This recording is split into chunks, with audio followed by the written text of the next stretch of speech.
Punjab किंग्सने Chennai super Kings विरुद्ध IPL 2026 मध्ये एक अतिशय धमाकेदार आणि अविश्वसनीय विजय नोंदवला.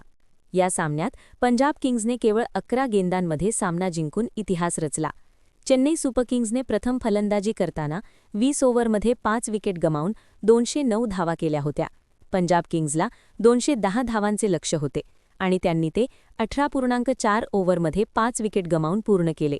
म्हणजे 8 गेंदे शिल्लक असताना पंजाब किंग्सने सामना सहज जिंकला. ही पंजाब किंग्सची IPL 2026 मधील सलग दुसरी विजय होती, तर चेन्नई सुपर किंग्सची सलग दुसरी हार होती. या सामन्यात पंजाब किंग्सच्या डावाची सुरुवात प्रियांश आर्य यांनी केली. या डावखुऱ्या सलामीवीराने केवळ 11 गेंदांमध्ये 39 धावांची तुफानी खेळी केली. त्यात 3 चौकार आणि 4 षटकारांचा समावेश होता.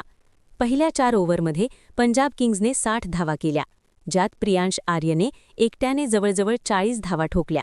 यामुळे चेन्नई सुपर किंग्सवरचा दबाव पूर्णपणे संपला आणि पंजाब किंग्सला उरलेल्या 16 ओव्हरमध्ये फक्त 150 धावा करायच्या होत्या, जी आजच्या क्रिकेटमध्ये अगदी सोपी गोष्ट मानली जाते. श्रेयस अय्यर कर्णधार यांनी 29 चेंडूत 50 धावा केल्या, 4 चौकार 3 षटकार, तर कूपर कोहलीने 22 चेंडूत 36 धावा, 4 चौकार ठोकल्या.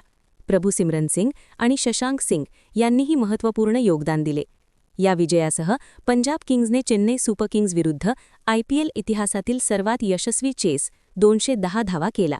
शिवाय चेन्नई विरुद्ध पंजाब किंग्सने सर्वात वेगवान अर्धशतक 3.2 ओव्हरमध्येही पूर्ण केले. या सामन्यात एकूण 5 रेकॉर्ड्स तुटले किंवा नवीन बनले. यामध्ये प्रियांश आर्यची 11 गेंदांतील 39 धावांची खेळी, IPLमध्ये चेन्नई विरुद्ध सर्वाधिक यशस्वी चेस, चेन्नई विरुद्ध सर्वात वेगवान अर्धशतक, आयुष मात्रे यांचे चेपॉक स्टेडियममध्ये सर्वात तरुण खेळाडू म्हणून अर्धशतक ठोकणे आणि इतर काही आकडेवारीचा समावेश आहे.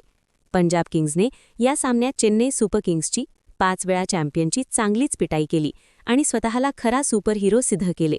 हा विजय पंजाब किंग्ससाठी केवळ एक सामना नव्हता, तर एक धमाकेदार आणि इतिहास घडवणारा पराक्रम ठरला.